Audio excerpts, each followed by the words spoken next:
Messiah Radio. Good evening, everybody, and welcome to the Metal Magdalene with Jet right here on Metal Messiah Radio. Tonight we have a very special guest with us. We have our friend singer Matthew Szablewicz of the New York death metal band Dracaris. Welcome to the show, Matt. Thank you for having me, Chet, and thanks to, and hello to everyone in chat tonight as well on the Metal Messiah Radio show. So, Matt, what were some of the bands that you were in prior to Drucaris, and why did you later on go on to form Drucaris?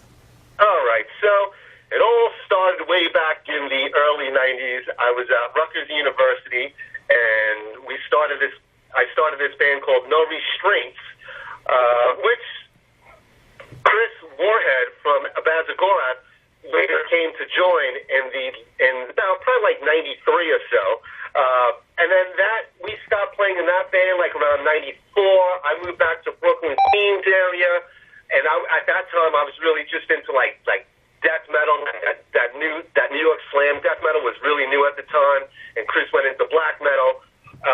And then in about the mid to 96 or so, I was in a mid-pain. I guess these guys heard me singing with the No Restraints, asked me to sing with them, so I did a recording with them, played some shows with them. And then towards the later 90s and into the early 2000s, I was in this band called Cerebral Hemorrhage. And with Cerebral Hemorrhage, we had some great shows at Castle Heights. We'll go more into that if we talk about the old New York scene. Oh, and if I go back to No Restraints, also who was in that band was Dave Wagner. He was also the bass player for Abazagorath, and is now the bass player for Evokin and Pino Brown.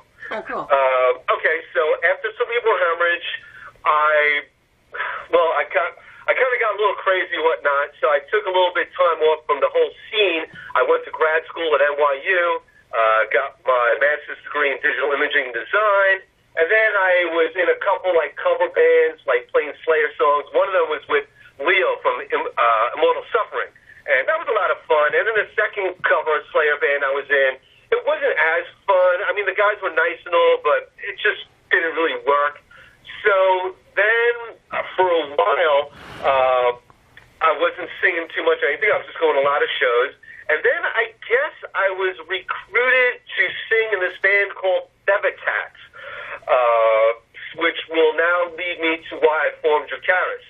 So this band Thevitat, there was the guitar player that was in it at the time. I don't want to bring up his name, but he was a nice guy, but he had some I guess some issues or whatnot. So anyways, so we finally had our first show all set up for the spring of 2013. And about 2 months before the show, the guy who was originally formed Thevitat wasn't showing up during the practices. I didn't hear him for 2 freaking months. And at that time, the drummer now for Drucaris was the drummer for Thevitat, and his name is Matt Slagle, and he quit the band. He was like, I had enough. So we got another drummer that lives on the Lower East Side, John Mishling. So he was drumming with us in Thevitat, and he was going to be the drummer for our first show until John just stopped. Not John. This guy just the original guitarist just stopped coming to practices. So and then our drummer John, he quit the band, and I was like, you know what? That's it. I'm taking the ball. I'm running with it because I didn't want to back out on our first show. Our first show was set up from Vinny from Signature Rip, who's a big promoter around here, the New York City scene. So I asked our original drummer from Thevitat, Matt Slagle, I was like, dude, I don't want to back out of this show. I never back out of a show. Can you at least play these songs with us?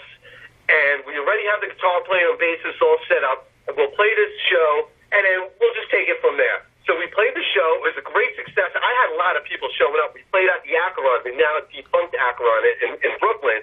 And it turned out that all 4 of us that were playing in the band, we enjoyed all of our company. So we're like, the hell with it. Let's just keep playing. And now, the day before we played our first show, this guy who originally formed Thevitat contacts me. He's like, hey, I didn't say you could play a show. And I'm like, dude, you didn't get in touch with us for the past 2 months. You were MIA, missing in action. I said, I'm not going to back out of a show. He's like, well, I don't want you to use the name of the band. So I was like, fine. We had one more show after that, like a month or 2 after, as Thevitat. And then we're like, the hell with it. Let's change the name of the band and make all new music. And then our next show was as Dracaris in of the winter of 2014, and it was so funny because let me tell you this. I know I'm talking a lot, but for us, we were trying to find a name for the band. We came up with Drucaris. And let me tell you, every demon name is taken, every star constellation is taken. Like, you know how hard it is to try to find a one name for a band and stuff? That's why you see sentences now, right now. So anyways, before we played the winter 2014 show as the new band Dracaris, we had to get all new music out, so we were hustling, writing music, and I remember we were recording, and it was in the wintertime, right before our show, and you'll see on chat, because I'll be interactive in chat, I have this Plum Crazy Hemi Challenger RT Classic, and our drummer, Matt Slagle, he was the one that was recording us at Slag's Music. He's the sound engineer, and it was all the way up in, like, Westchester, Putnam County, like in Peekskill, like, you know, the facts of life. And one time coming back I drove up there in a snowstorm. It wasn't too bad down here in New York City, but when we were up there, when we were leaving, he's like right along the Hudson. So when we were leaving the Hudson area, we were going up the hill. My freaking car got stuck on the hill, like on Route 9A. And like, you know, I had a few beers in me. The other bandmates were in the car, and we're like, I'm stuck. I had on the old shitty Goodyear Eagle F1 tires, and then a cop pulls up right next to us. He's like, you guys need some help? I'm like, yeah, we're stuck. And he's like, oh, all right. And he just takes off. So I was like, fuck it. I said, I'll back down just a little bit. And I threw it into first gear and just was slowly able to get out of the hill. And then we were able to finish recording our first 5-song EP. And there you go. That's how we formed Dracaris. And the rest is, so they say, history. And what were like the early days like for the whole death metal scene in New York, Matt? Oh my God, I'm glad you asked that question. Especially for me, especially the early 90s. New York City was the old New York City, and for me, it was just like sex, drugs, and rock and roll. I mean, okay, I'll tell you a story. When I was with No Restraints, we were playing this show at the Roxy with Internal Bleeding, Afterbirth, which are still bands that are still around today. Of course, everyone knows Internal Bleeding. And as I set up the show at the Roxy and whatnot, I was actually hooking up with the shot girl and her friend at the same time, which was pretty cool. So there's the sex part of sex, drugs, and rock and roll. And to promote this show, I'm going to say it wasn't me, but it was someone that just looked like me. The promotion of the show was the Big Eddie giveaway, and I found the flyer of it. And there's a picture of No Restraints, and I'll post it on in chat. And if you zoom in on this picture, you'll see Chris Warhead with long hair and a hat on. The picture's so funny too, because we took it in front of like an old abandoned building up at Rutgers here in New Brunswick, New Jersey, which is right outside Staten Island. And I tagged the wall No Restraints, like a big dope that I am and stuff like that. And it was funny. That actually tagging up that wall made the local newspaper saying Satanists invade, infiltrate the New Brunswick area. It was so stupid. But so anyway, so one of the promotion for the show at the Roxy, I think it was about 93, 94, was the Big Eddie giveaway. And like I said, it wasn't me, but maybe it was someone that looked exactly like me and sang in the band. Maybe went up to 116th and Park Avenue, picked up a bundle of Crazy Eddie, and then threw out bags while I was singing and stuff. And the place was packed. It was nuts. If anyone listening from the New York City area, they'll know what I'm talking about and stuff. So that was awesome. I mean, I remember going to a show. I got to see Napalm Death on the Harmony Corruption tour.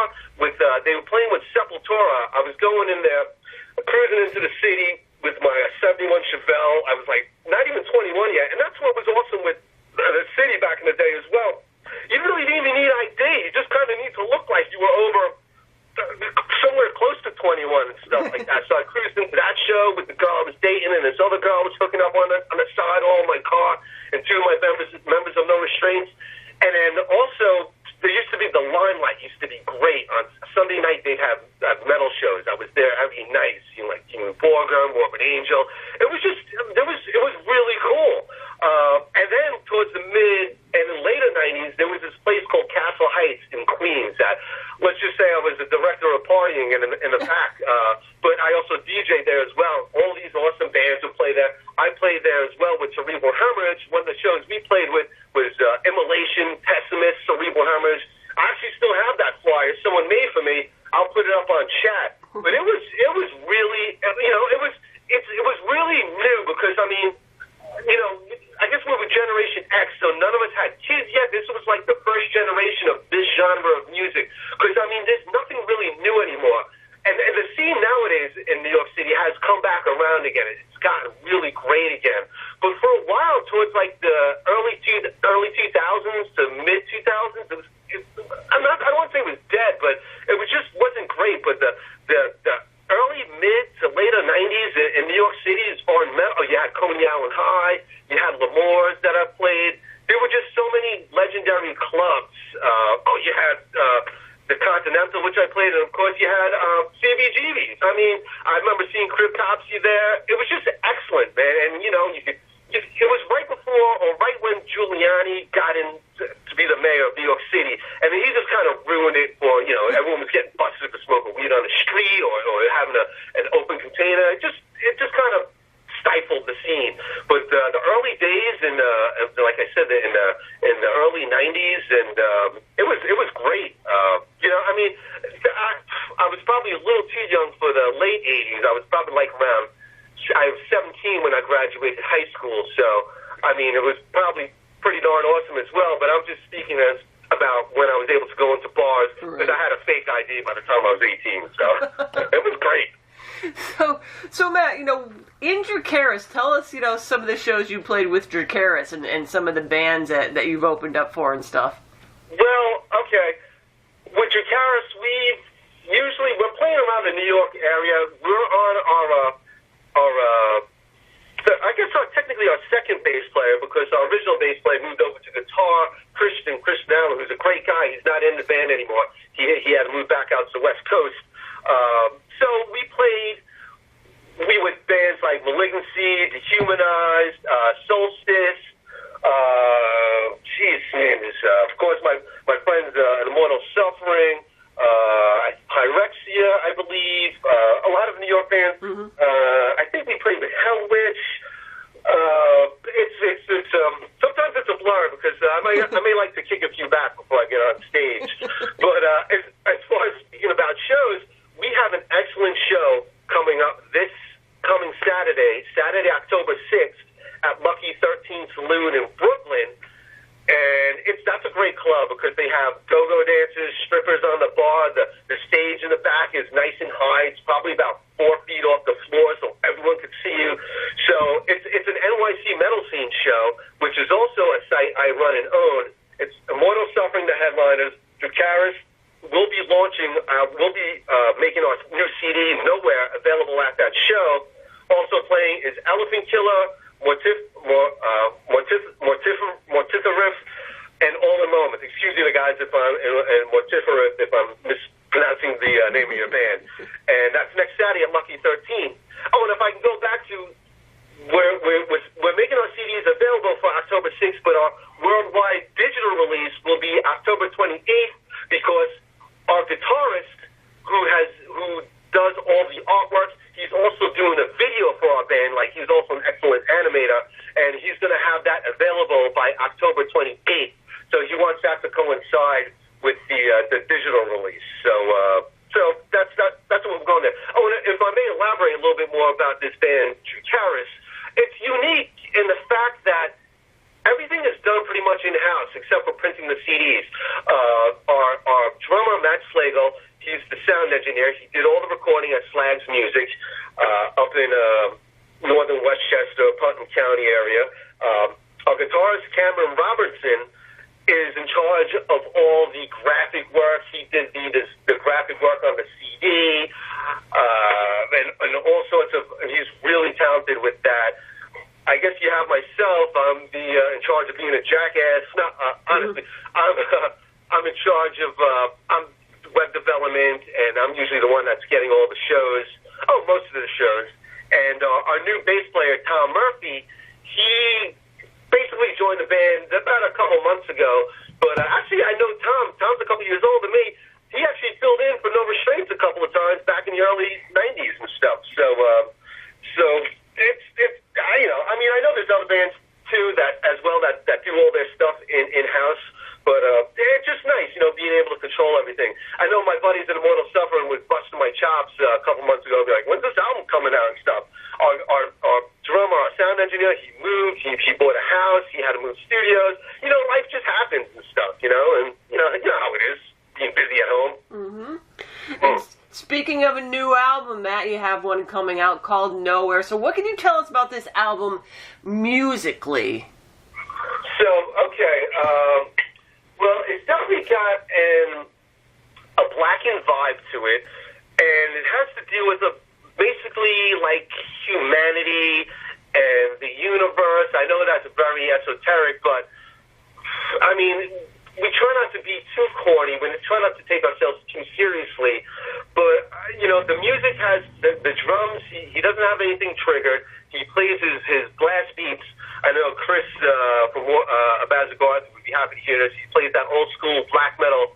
Our drummer plays that old school black metal blast beat, not the economy blast. That's not a term I coined. That was a term another drummer coined, told me. The guitar player, he's got a nice warm tone with his guitars. He likes to use old school tube head. Bass playing, you know, it's just solid. It follows right along with the drums. And you have myself sing, and I do several different styles. I do, of course, my best style is old school death metal, and I do now a black metal style. I could do a little bit more of a hardcore style, thrash style, and there's some few songs where I sing clean and a little bit gothic. And I guess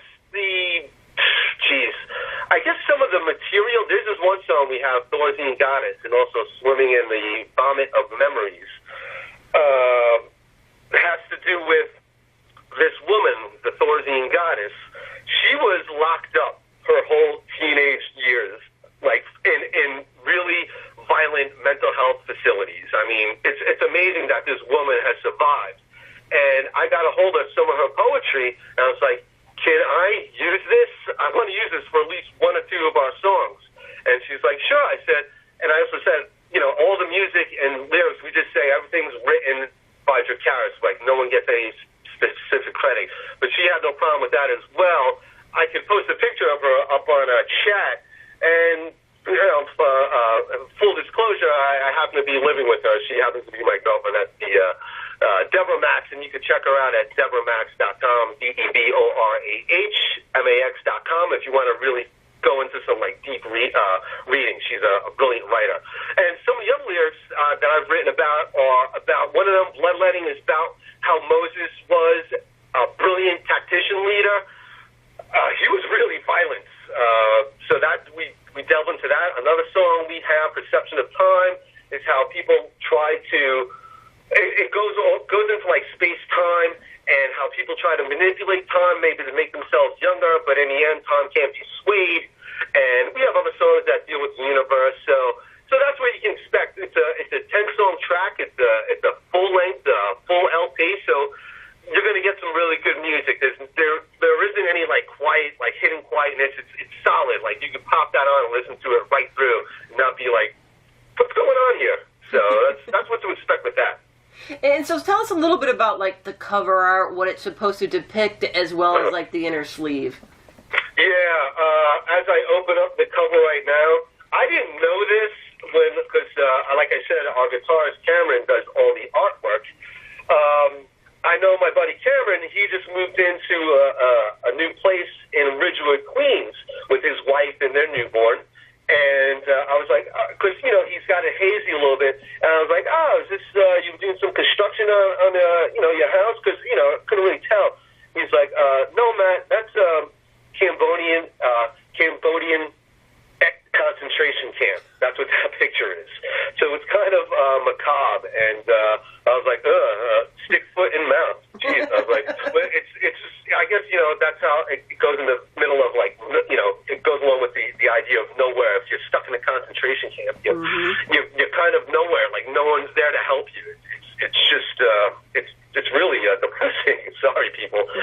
If you go on to the inside of it, and you take out the CD cover, you'll see us against a brick wall in Brooklyn, and we had that lit specially, and that's just the band there. And if you see the writing that's on there, that's actually my written lyrics from our band, all our different songs, Black Hole Fire, Bloodletting, Perception of Time, as I wrote them originally, making markings with them, scratching stuff out, matching syllables to the beat and stuff like that. So it's kind of cool. I thought he did a really good job with that. And the overall idea he was going for is like a whole smoldering effect to go along with the name Dracaris.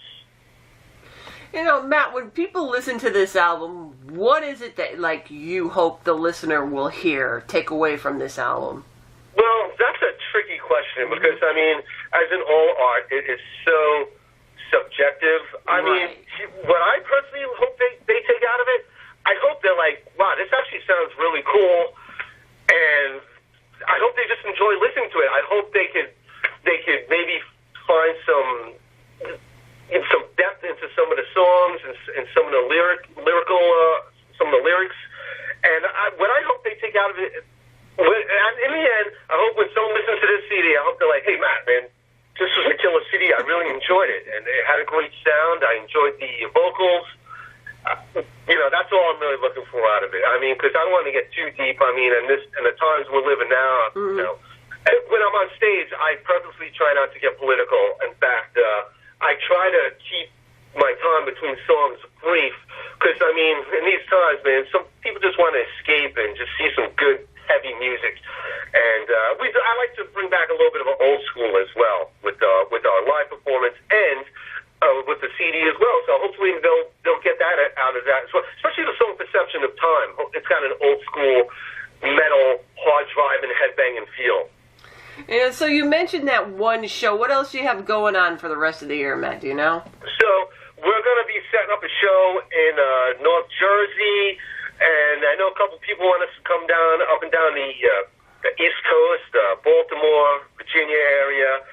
So the best way to keep up with us is go to Drucaris.com. That's DRACARIS.com, and then I have the splash page all set up. You can just click on the logo, and then you go to the shows, and then you can see everything we got coming up in the future.